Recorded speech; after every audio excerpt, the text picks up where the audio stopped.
uz zemes pārām, uz uzlieku lūkšanu savu, lai augstās uz zemes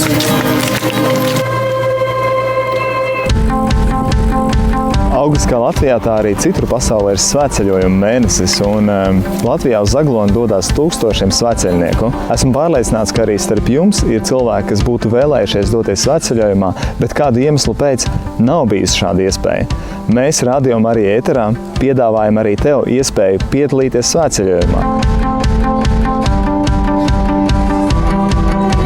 Slavēts Jēzus Kristus, dārgie Radio Marija Latvijas klausītāji. Jūs uzrunāju es, Rihards, no Līčupas kultūras nama, no kurienes jūs arī dzirdēsiet šī rīta svētās mises pārraidi.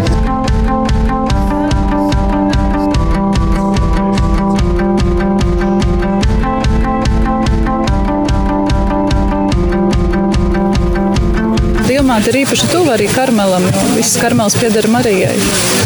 Un tā arī eju tādā nodomā, lai vairāk kaut kā tuvotos Dievmātei.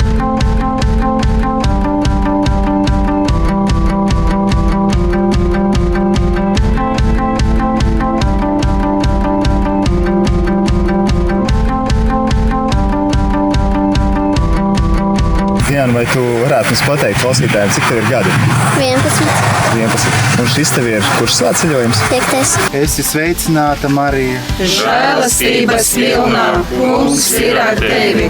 Tu esi svētīta starp sievietēm, un svētīts ir tavas miesas auglis, Jēzus. Kopīgas lūkšanas, kopīgi slavēsim Dievu un pārdomāsim Dieva vārdu. Un 13. datumā kopā iesim Aglonā.